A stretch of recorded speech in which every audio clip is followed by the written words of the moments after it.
നീ ഇവിടെ തന്നെ കിടക്കുമായിരുന്നോ? പിന്നെ ഞാൻ എവിടെ കിടക്കേണ്ടത്? പ്രിയങ്ക പറഞ്ഞത് പ്രിയങ്ക കട്ടിലിൽ കിടക്കുമ്പോ കൂടെ ഒരു അസ്ഥികൂടം ഉണ്ടായിരുന്നു. തലയ്ക്ക് സ്ഥിരതയില്ലെങ്കിൽ അങ്ങനെ പലതും തോന്നും. അത് എന്നോട് ചോദിച്ചിട്ട് ഇപ്പം എന്തിനാ?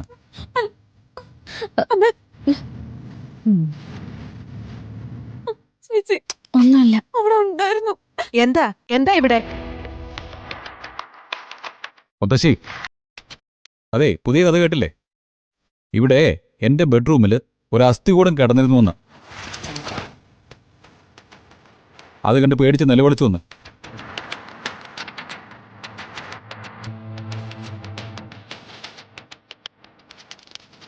കള്ളക്കഥ ഉണ്ടാക്കുന്നതിന് പുറകിൽ എന്തെങ്കിലും ഉദ്ദേശം കാണും. കള്ളക്കഥയൊന്നും അല്ല, ഞാൻ കണ്ടതാ. പത്മിനി, ഒന്ന് മിണ്ടാതിരിക്കാൻ പറയുന്നുണ്ടോ?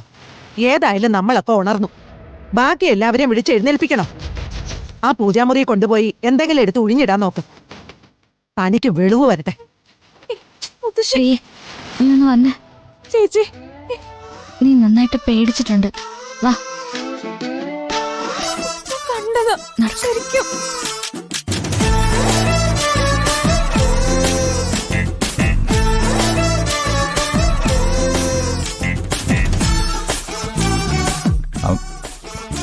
ഇനി അസ്ഥികൂടത്തിൻ്റെ കഥയുടെ പുറകിൽ വേറെ എന്തെങ്കിലും ഉണ്ടോ അമ്മേ?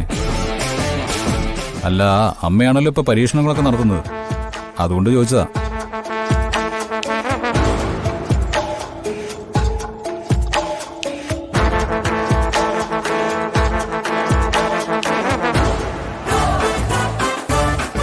അല്ല, ഏട്ടത്തി എന്താ നോക്കുന്നേ? അല്ല, പ്രിയങ്ക അങ്ങനെ വെറുതെ പറയില്ലല്ലോ. ഓ, അപ്പോ പ്രിയങ്ക പറഞ്ഞ കഥ ഏട്ടത്തിക്ക് വിശ്വാസമായിട്ടുണ്ട്. ഏട്ടത്തി, സത്യത്തില് ഇവിടെ ഒരു അസ്ഥികൂടം ഉണ്ടായിരുന്നു. ഇപ്പൊ മാത്രമല്ല, എന്റെ മുന്നിൽ പലപ്പോഴും അത് ഉണ്ടാവാറുണ്ട്.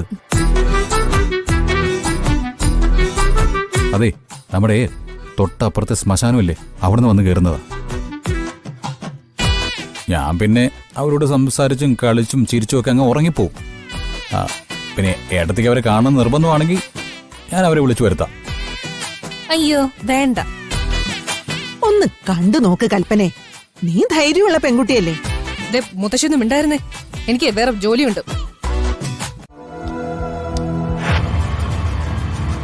പ്രിയങ്ക ഇവിടെ മുറിയിലുണ്ട്. അവളുടെ പേടിയൊക്കെ മാറിയോ? ഞാൻ പറഞ്ഞ് ആശ്വസിപ്പിച്ചിട്ടുണ്ട്. ചെറിയ പ്രായോ, മനസ്സിൽ പേടി തെറ്റിക്കഴിഞ്ഞാൽ കാണാത്ത കാഴ്ചകളൊക്കെ കണ്ടുവന്ന് വരും. അതും പേടി വേണ്ടപ്പെട്ടവരെ കുറിച്ചാവുമ്പോ ചിലപ്പോ പിടിച്ചു നിൽക്കാൻ പറ്റില്ല.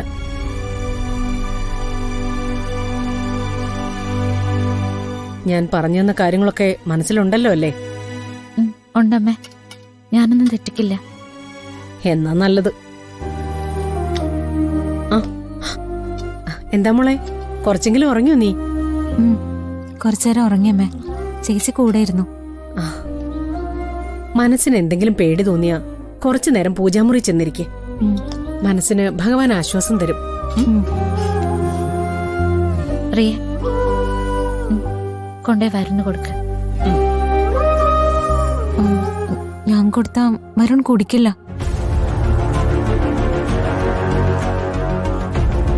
നീ കൊണ്ടേ കൊടുക്ക്. ബഹളം വെക്കുന്നുണ്ടെങ്കിൽ അങ്ങനെ ആയിക്കോട്ടെ എന്ന് കരുത്. ഞാൻ പറഞ്ഞെന്നില്ലേ അമ്മ അച്ഛന്റെ കാര്യങ്ങൾ ശ്രദ്ധിക്കുന്നത്. വരുണ്ട എല്ലാ കാര്യങ്ങളും ഇനി ശ്രദ്ധിക്കേണ്ടത് നീയാ. വരുണറിയാതെ വരുണ് വേണ്ട കാര്യങ്ങളൊക്കെ ചെയ്യാൻ നീ ശീലിക്കണം. കുറെ കഴിയുമ്പോ നിന്റെ സത്യസന്ധമായ സ്നേഹം വരുണ് മനസ്സിലാവും. ചെല്ല. ഓ, പോയിട്ട് വാ മോളെ. വരുൺ ദേഷ്യപ്പെട്ടാലും നീ തിരിച്ചൊന്നും പറയാൻ നിൽക്കണ്ട. ശരി അമ്മ.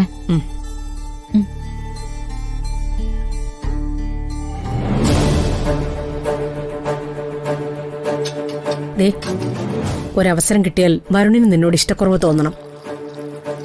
അത് മനസ്സിൽ വെച്ച് വേണം ഈ വീടിനകത്ത് നടക്കാൻ. എന്നെ ചിലപ്പോ നിനക്ക് കുറ്റം പറയാൻ തോന്നുമായിരിക്കും.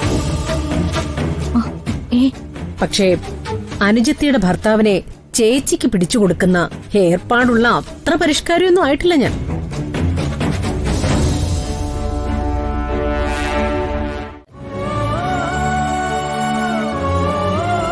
വഴിയരികിലും ബഹളം വെക്കുന്നവരുടെ കൂട്ടത്തിൽ പെട്ടാ മതിയായിരുന്നു. അപ്പൊ പിന്നെ നാവൻ എന്തോ വഴങ്ങുമല്ലോ അമ്മ. മോളെ, നീ എന്നെ ശപിക്കൊന്നും വേണ്ട. എന്റെ അവസ്ഥയിൽ നിൽക്കുന്ന ആർക്കും ഇങ്ങനെയൊക്കെ പെരുമാറാൻ പറ്റൂ. നിന്റെ അനുജത്തിക്ക് വേണ്ടി നീ എന്നോട് പൊറുക്കണം. ആഹാ, ഇവളുടെ കണ്ണീര് കണ്ട് അമ്മയുടെ മനസ്സലിഞ്ഞു തുടങ്ങിയല്ലോ. എന്നാ പിന്നെ ഇവൾക്ക് മാപ്പ് കൊടുത്ത് ഇവൾക്ക് ഇഷ്ടമുള്ള രീതിയിൽ കണിമംഗലത്ത് വന്ന് ജീവിച്ചോളാൻ പറ. അപ്പൊ പിന്നെ പറയാനുള്ളത് മുഴുവൻ നാട്ടുകാരും പറഞ്ഞോളും. കണിമംഗലത്ത് പരമേശ്വരനും പത്മിനിയും മകന് രഹസ്യഭാര്യ ഉണ്ടാക്കി കൊടുത്തിട്ടുണ്ടെന്ന്. കൽപ്പനേ, അമ്മേ, ഇതിലിപ്പോ എന്താ കുഴപ്പം? ഇവളെ കുറിച്ച് ഇങ്ങനെ മാത്രല്ല, ഇതിൽ കൂടുതൽ പറയണം വരുണിനോട്. അത്രയ്ക്ക് വെറുപ്പിക്കണോ അവനെ? കണ്ണീര് കാണിക്കാൻ നീ മിടിക്കുകയാണെന്ന് ഇവിടെ ഉള്ള എല്ലാവർക്കും അറിയാം. പക്ഷേ അത് ഈ കണിമംഗലത്ത് വില പോവില്ല. ഇനി മുതൽ വരുണിന്റെ മുമ്പിൽ നീ എങ്ങനെ പെരുമാറണമെന്ന് ഞാൻ പറഞ്ഞുതരാം.